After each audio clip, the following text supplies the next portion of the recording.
Allô, c'est Nathalie et j'ai 5 conseils à te partager pour stimuler ton immunité, mais par ton alimentation.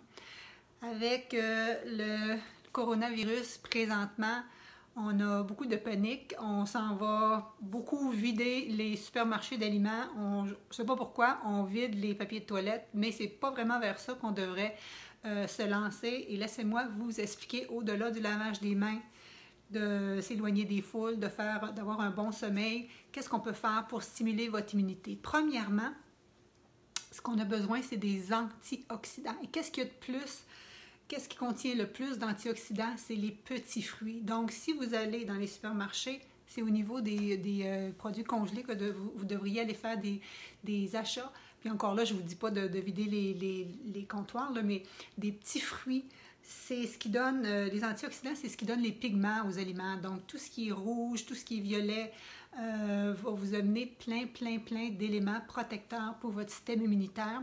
Donc, on y va vers les petits fruits ou sinon vers les fruits orangés comme les carottes, les courges, les patates douces ou encore les fruits et légumes rouges ou verts. Alors, vert, la verdure surtout, ou encore rouge comme les poivrons. Savez-vous que le poivron rouge contient encore plus de vitamine C que l'orange, qu'on a tendance à dire que c'est le standard. Donc, on y va vers les fruits et légumes, particulièrement les petits fruits.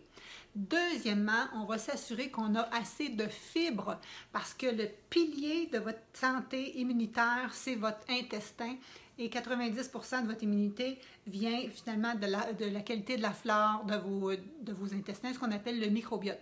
Et pour ça, il faut avoir beaucoup de fibres alimentaires. On mange la moitié de la quantité des fibres dont on a besoin.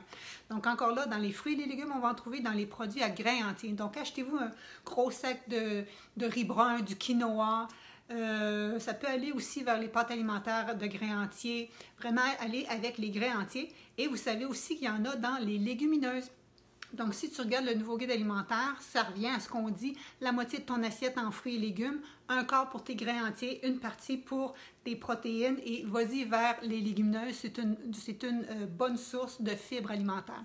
Troisièmement, on va s'assurer d'avoir assez de protéines, entre autres de fer aussi, de zinc et de sélénium, mais les protéines, vous savez que tes globules blancs, ce sont des protéines. Donc, c'est sûr que personne en général en manque, mais il faut s'assurer d'avoir une bonne qualité de protéines. Donc, allez-y encore une fois vers les protéines végétales et les légumineuses sèches. Ça ne coûte pas grand-chose, vous pouvez en acheter en quantité et puis aller au commerce pour les jours à venir. Ensuite de ça, on va s'assurer d'avoir des éléments protecteurs comme par exemple les oméga 3 ou la vitamine E. Et où on trouve ça? Encore une fois, donc une fois qu'on a notre assiette vitalité, un demi de fruits et légumes, une partie pour les grains entiers, une partie pour les protéines, là, au niveau des légumineuses.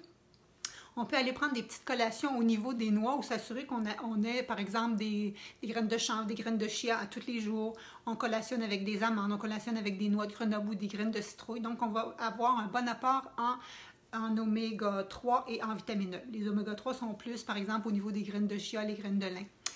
Ensuite de ça, on peut s'assurer d'aller dehors, à l'extérieur, à tous les jours. Si vous ne travaillez plus, vous allez peut-être avoir plus le temps d'aller à l'extérieur, donc au moins 15 minutes. Mais je vous dirais qu'en Amérique du Nord, ça prend un supplément de vitamine D encore jusqu'à temps que les beaux jours arrivent. Donc, on peut penser de ce côté-là.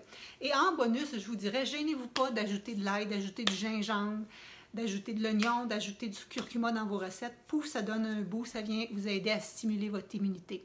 Donc, voici, c'était mes 5 trucs pour stimuler votre immunité par votre alimentation. Qu'est-ce que vous pensez faire parmi ces 5 points-là qui pourraient vous aider dans les prochains jours? J'attends vos réponses.